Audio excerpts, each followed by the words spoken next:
I suppose if you want, we could put a chair there for you. Still didn't figure out, Jake. What's up, guys? Fire it away. Fire it away. Let's first clear there seems to be an assumption over what this is about. Like there's going to be some big announcement. You want to clarify why we're all gathered here I'm this just morning? available for you guys, so you guys can ask me questions. I can answer them. I think I would start there, and you guys can go ahead if you want to. Let's just go with an update on how you're feeling and what your status is.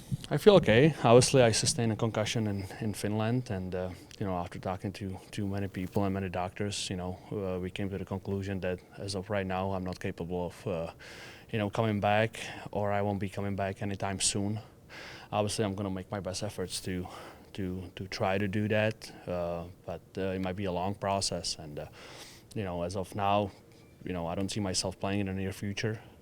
But like I say, I do everything in my power to try to get back on the ice. But like I said, I had a lot of head injuries in the past, and that's something I got to think about and be smart about, and that's where I stand right now. Yeah, what are you able to do right now, Jake, if anything? Well, I am capable of living a normal life off the ice, which is important. Obviously, I have still some symptoms from the concussion and concussions in past, and I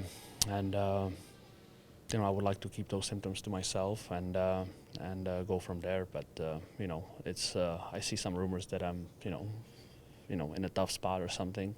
I would say it's not a great feeling to have a concussion, but it's not as bad as it sounds on the internet over the last few days. Do you have any possibility or thinking of coming back this season and playing? No, it's very slim. Would you consider retiring if you can't come back this season, or do you want to still try to give another go if medically cleared at some point? If I'm going to be medically clear, I'm going to try. We'll see about that. And retirement, I can retire. I'm still under contract, and I would like to finish it off. If I'm going to be able to, I'll be happy about that. If I won't be, that's going to be up to doctors. Just how tough is this to kind of have to go through? I know you're a guy that, kind of lived to be in that locker room with the guys, and now you're taken out of it for something like this. I think that's the biggest issue that I have with everything. It's just not to be around the guys and that normal routine you go through every day.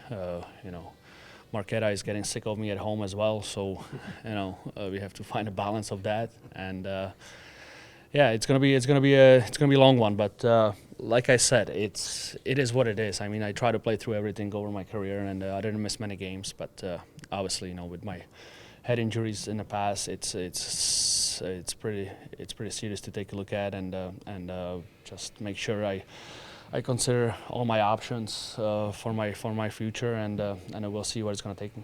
Yeah. Do you have any sense of how much you'll be around? I mean, how much can you help out at all, or are you just gonna kind of live your life and see where it goes the next couple weeks? I sat on it for a month, so when I'll be here, obviously when somebody from the guys at least would like to ask me some questions about hockey, I would be happy to answer. And that's about it. I know how it is when somebody's hurt.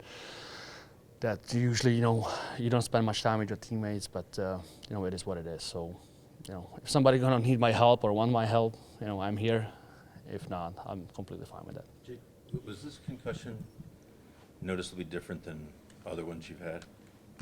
No, I think the biggest issue for me was that, if this happened from the high stick, it was pretty hard swing right under the nose. I'm kind of worried what would happen if I get really hit like I did in the past. I got hit a few times pretty badly, and over my concussion past, and I'm kind of worried that if that would be the case eventually, like what was going to happen to me, if I would be able to even get up out of the bed in the morning. So that's something, like I said, I have to consider. I have to see many specialists and figure out what's my future going to hold. But as of right now, that's where I stand, and so we'll see in the future, obviously. Can you say how many concussions you've had in your career? Do you know a number? Is it clear to you how many you've had? I would say, you have about 7, 8 maybe documented ones, and there are those little ones when you're not sure as a player, and especially as a hockey player that is used to play. You just don't.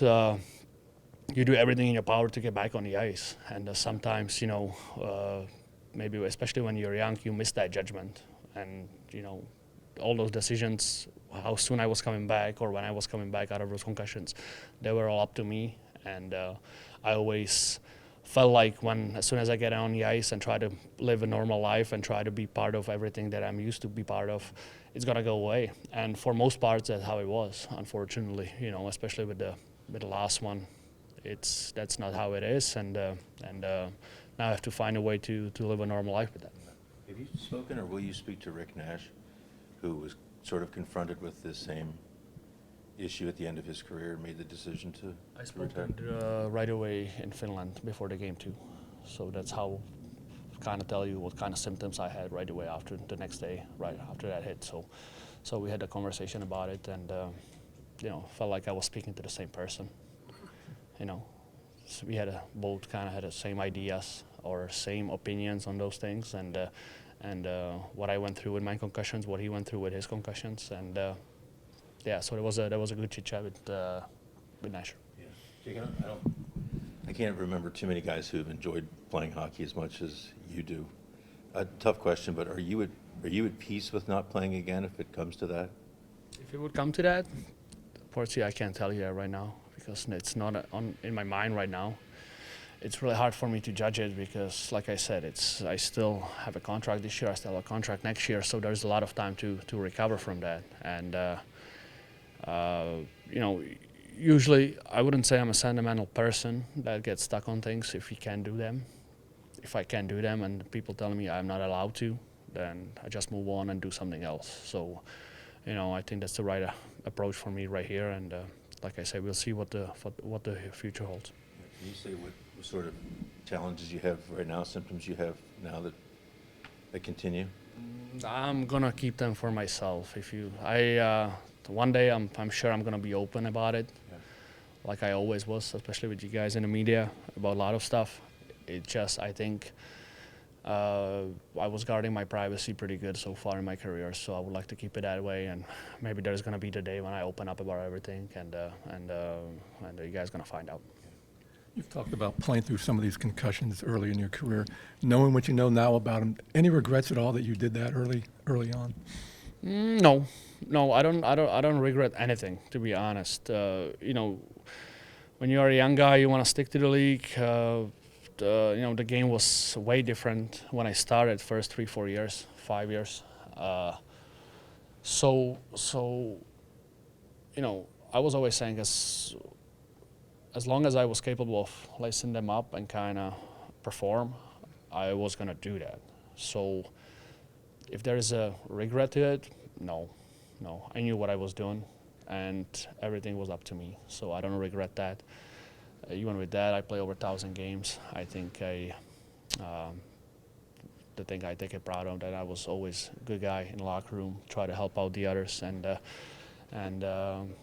kind of give my experience to the other people, and so I don't regret a single thing. No. Right. Is that it, guys? Thank you. Thanks, Jake. Appreciate it. Thank you. Hope you're feeling better, man. Thank you.